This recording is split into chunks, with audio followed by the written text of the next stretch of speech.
Alright, let's give Thursday's Daily Puzzle on chess.com a shot. This one's called Majestic Comeback Tour. It's white to move. Give the video a pause and try it yourself if you feel like it. So I don't really see any checks other than these two, and I wouldn't think that they would be good. Right. I was actually looking at the queen sacrifice. Threatens checkmate. Pawn takes, my bishop gets in. That's interesting to me. If the king goes this way, though, so like I'm about to queen, which is kind of wild. And black's pieces aren't that well mobilized. There's also a hanging knight that threatens mate on the next move, doesn't it? Okay, so this rook check, is that annoying at all?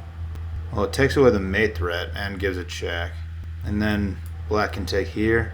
Yeah, so I feel like this is probably too slow. So if I take here, I'm threatening checkmate on the next move. So black has to respond to that.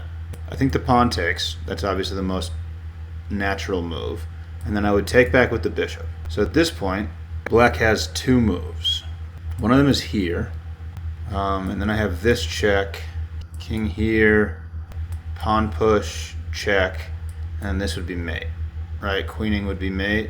No, well, the king could take the bishop. There must be a mate here, right? I mean, I have a queen. I don't know. It seems like this is the harder line to calculate, though. Here takes here, king here, and then I push. And oh yeah, I'm threatening checkmate there too. I don't know if this works. It feels kind of forcing, but the lines get a little murky for me. But the fact that I'm threatening checkmate on the next move makes it feel very forcing up to this point. But then I actually haven't completely figured out a checkmate for either one. I think I figured out a way to make a queen, but I did sacrifice my queen for a rook, I guess. So what's the material count? So queen. So I have a queen for two rooks basically right now. So if I win a rook, that's definitely a significant advantage. But is that good enough? Here, here, here. Let me finish off this line. It felt like there must have been a checkmate at the end of this.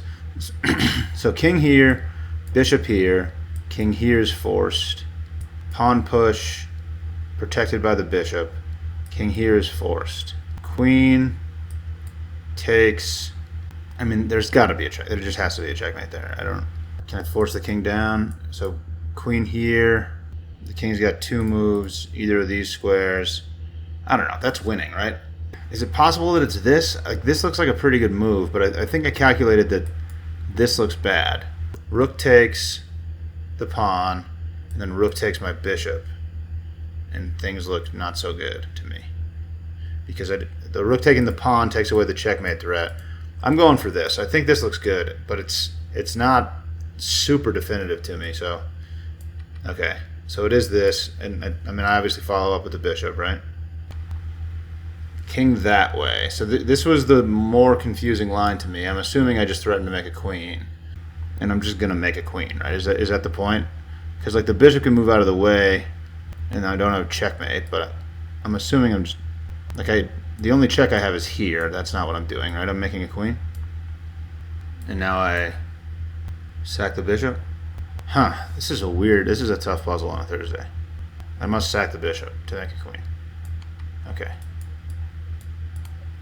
Alright, tough. Just like not really concrete. It's like those puzzles where, like checkmate puzzles are by far the easiest in my mind. And then like winning a piece directly, those puzzles make sense. But this one was like just a little more murky. Let's run it back.